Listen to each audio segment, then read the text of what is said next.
G'day everyone, it's Warren from NQ Explorers. Today I'm going to run through a few of the advanced features and give you a few bush tips on using the Garrett AT Pro International in Australia. Now this video isn't for you advanced users of the AT Pro or anyone with any metal detecting experience. It's more for a beginner who's just purchased the machine, you've been through the manual, you've watched the video and you'd like some advanced field tips on the use of the machine to help with your hunting success. Okay, let's go through the 6 modes available on the AT Pro International. First we'll power on. You can see I'm in standard mode there, and you've got 3 sub modes: custom, coins and zero. If you're just starting out on the machine, I recommend you use the standard mode initially, because that just gives you a binary audio signal, off or on basically, from a metallic target. As you can become more accustomed to the machine, you would like to move on to the advanced features that Promo offers. It includes tone roll and proportional audio, which you don't get in the standard mode. So we'll just scroll through the modes. Now custom mode is programmable by the user, and you can notch out any of these segments from 40 up to 100, and you can add and subtract them as you like depending on your hunting environment. The next mode is coins. It drops out this little center section here up to 45. Personally I don't use that because there's a risk that desirable targets will fall into that zone, such as fine gold chain and small gold rings, if you're looking for those kind of things in beaches and parks. The only problem with that is, of course, you're going to dig all your pull tabs. That's what that coins mode is designed to do, to remove those platypus tail ring pulls, but you're going to have to dig those to get those other desirable targets. In zero mode, you have nothing discriminated. As you can see, the iron discriminate dropped off to 0, and you've got all your notches illuminated. So the next press will go into Pro mode, and you get the same 3 sub modes: custom, coins and zero. I operate in Pro mode custom all the time. That's just my preferred mode of operation. You may have some other mode you enjoy using. Generally with 30 points of iron. If you're in a really trashy zone, like military camps aren't too bad, but some of the old ghost towns you do get a lot of iron rubbish, you might want to go up to 40, but there is a risk you will miss some good targets in the low gold zone there. If you're in the gold fields, you wouldn't want to do that. You want to be in zero mode, but I generally use it in a pro custom mode with an iron discrim around 30. Let's now look at ground balancing. Ground balancing is absolutely critical with any type of metal detector, whether it's a VLF or a pulse induction. If you're not ground balanced to the ground that you're searching, you will get false signals and you will miss deeper targets. So it's a matter of, on the AT Pro International, you have the choice of automatic or a manual ground balance. Automatic is a very good system. That's what I use principally. You can adjust it manually if you need to. If you want to make it a little bit more sensitive to small targets, you can put on what's called a positive ground balance. A lot of nugget hunters use this sort of thing, where you increase your ground balance slightly so that you get an increase in response from the coil as you lower it to the ground. It's slightly out of ground balance, but it'll be a little bit more sensitive to small targets. The ground balance is just hold the button down, this is the audio system, and pump the coil on the ground.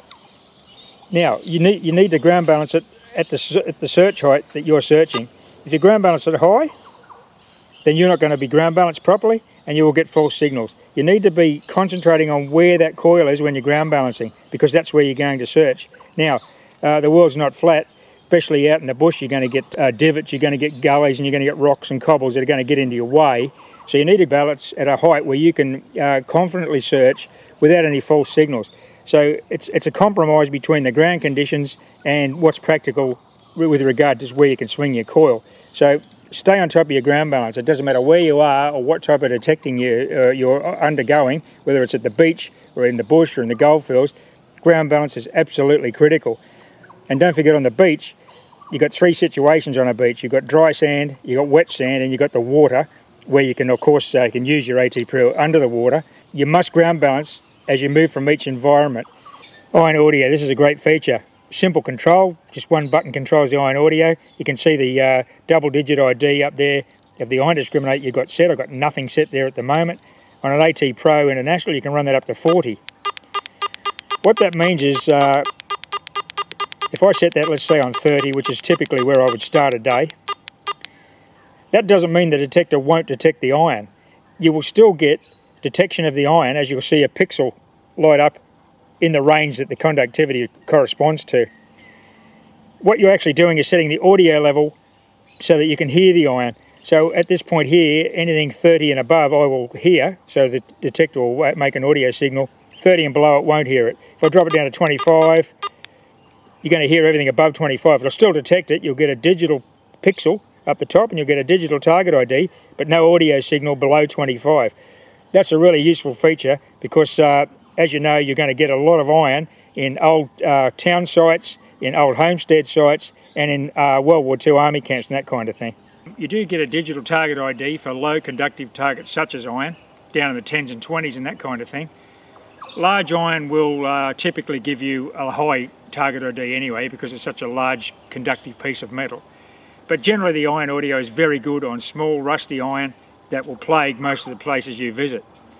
But one way I use the iron audio is if I'm in a ghost town situation, an army camp or somewhere in the bush where you're trying to either find a camp area or determine the extent of a camp, whether it be a military camp or an old town or that sort of thing, and you want to determine the extent of habitation. In other words, basically on your recon trips, I use the iron audio to determine whether there are any targets there at all. I mean, you will get the digital target ID, but I like to have the audio too, so I turn the iron audio on and spread out in the bush, up a gully or down a bit of a ridge line or wherever you are, and where your targets start falling away, and that includes your iron because there'll always be iron where there's been people.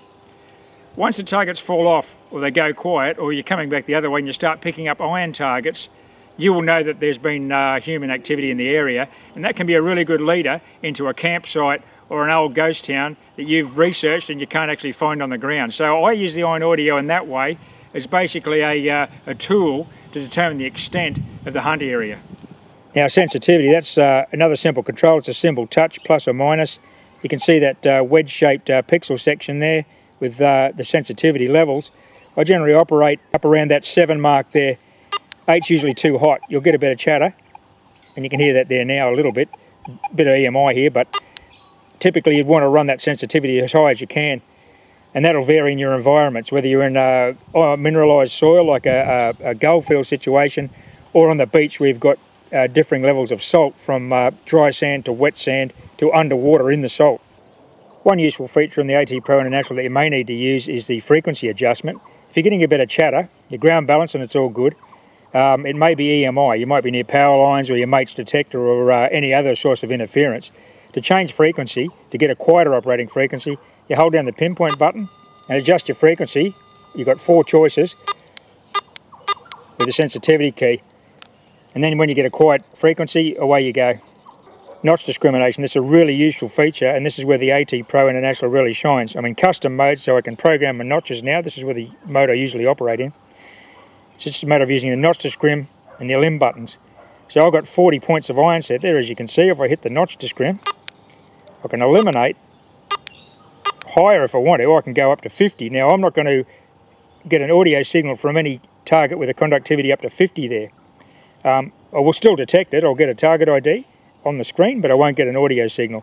And also, if you want to eliminate particular notches, the example I give in the instructional video, if you're looking for an earring, for example, to match an earring you've already got, you can actually notch out everything other than that targeted conductivity of the earring, and that will allow you to just detect not only the earring but anything of that conductivity, but it will certainly make a big difference to your success in trying to find any particular target. One practical use of the notch elimination function is eliminating a undesirable target that you're getting a lot of in a particular spot. Let's say it's an old homestead, you're getting a lot of those lead tops off the roofing nails that were used on the corrugated iron roofs. They'll be typically up in the 60s, even into the 70s, so you do risk missing all sorts of things if you're going to do that. I wouldn't recommend doing that, but this is just an example of how you can eliminate a particular target conductivity. Let's say you're getting those lead roofing nails constantly 65, 65, 66. What you can do then is use your notch discrim and knock out that particular notch where those lead roofing nails are falling. You won't detect them anymore, but of course you're not just eliminating them, you're eliminating anything of a similar conductivity. That can be a dangerous practice because you can miss things like a gold sovereign, for example, is in the low 60s, 58, 59 is a half sovereign. You really don't want to be knocking those pixels out in any situation where you've got a chance of finding those coins. So, I mean, you've got to use a little bit of common sense when you're using the notch elimination, but I mean, it is a feature you can use. Personally, I don't use that a real lot. I just rather dig everything on the site that generally above 50 because that's your high tones on the AT Pro International.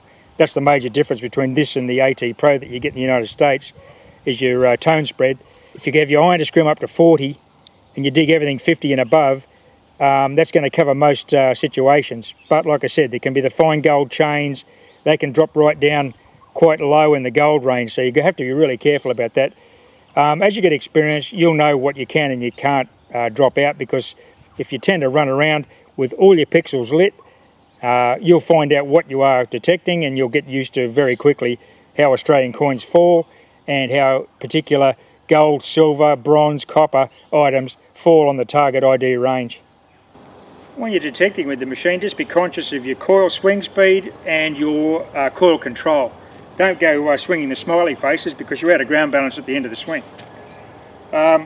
Just try to keep the coil parallel to the ground. I mean, that's not practical in all situations because the Australian bush is a pretty rough place and it's not flat.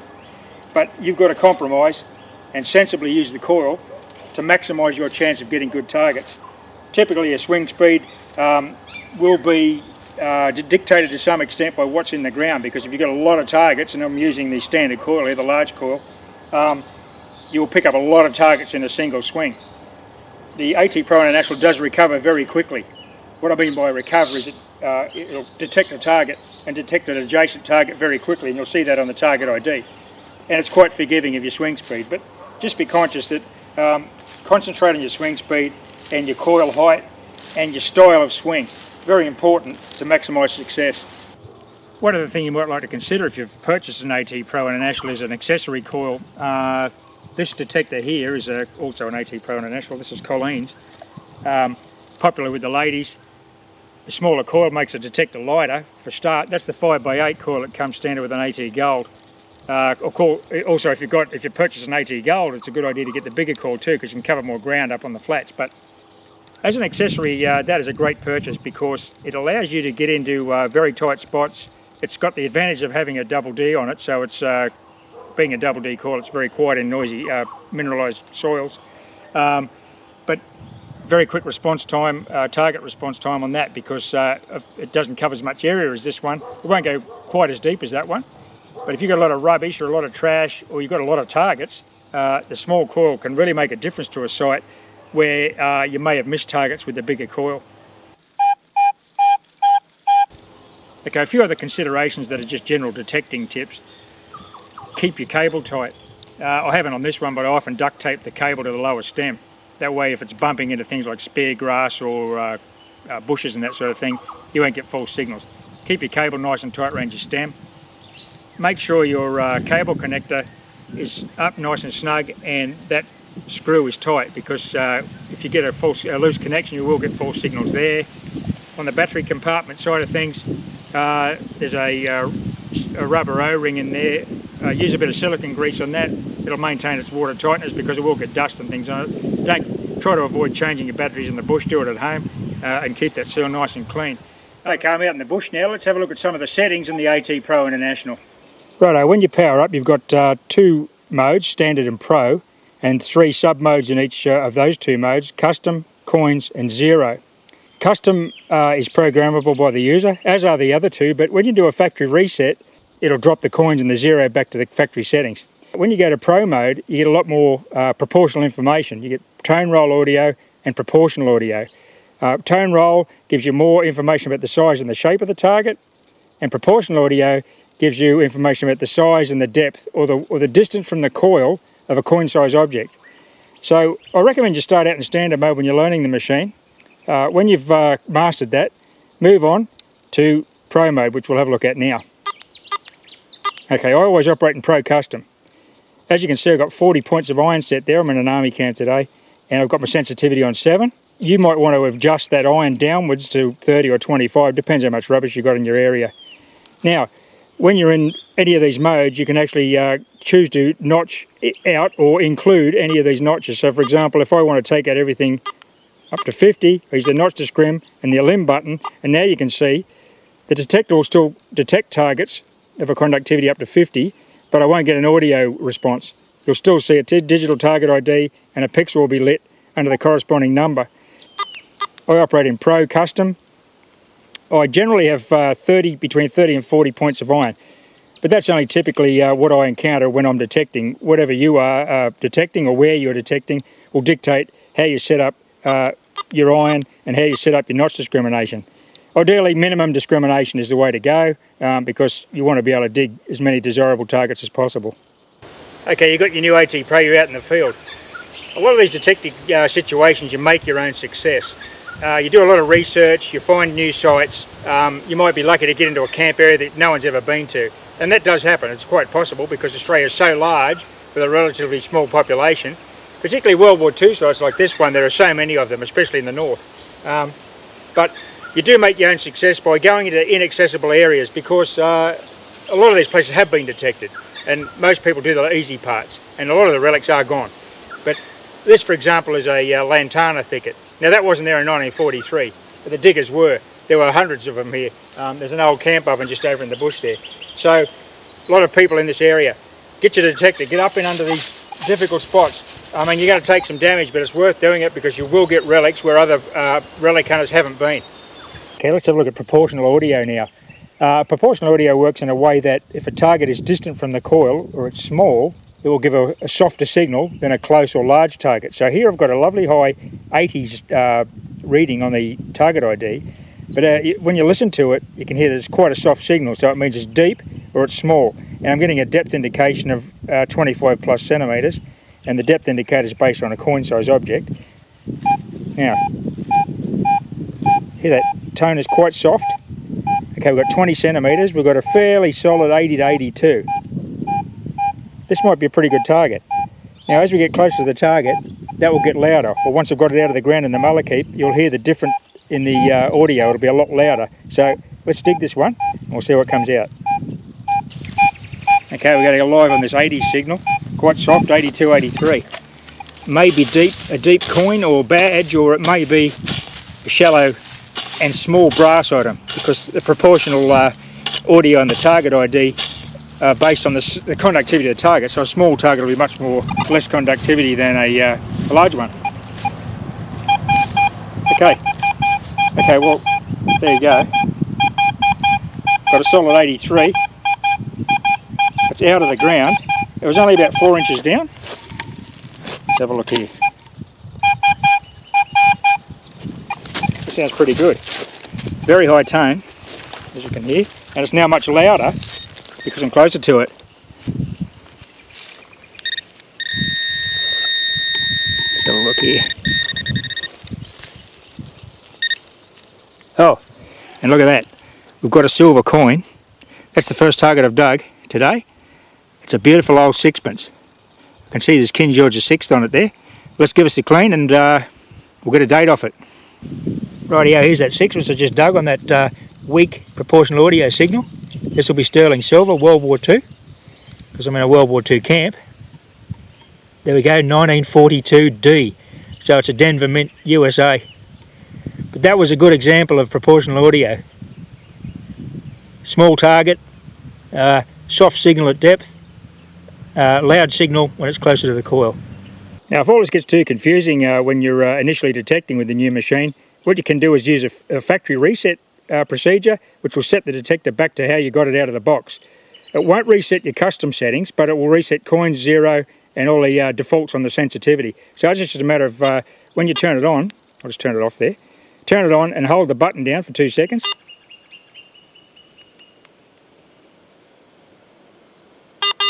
Two beeps, and it's reset to factory. Well, I hope you enjoyed that little video. A few tips and advanced features on the AT Pro International here in Australia. You can use this anywhere under the salt water at the beach through to the dry sand, the old homesteads, army camps, and well out into the bush and the goldfields. This machine is a very rugged design, all-terrain, weatherproof. It's got some great advanced features. It's a true professional level relic hunting metal detector. I wish you all the success. Happy fossicking.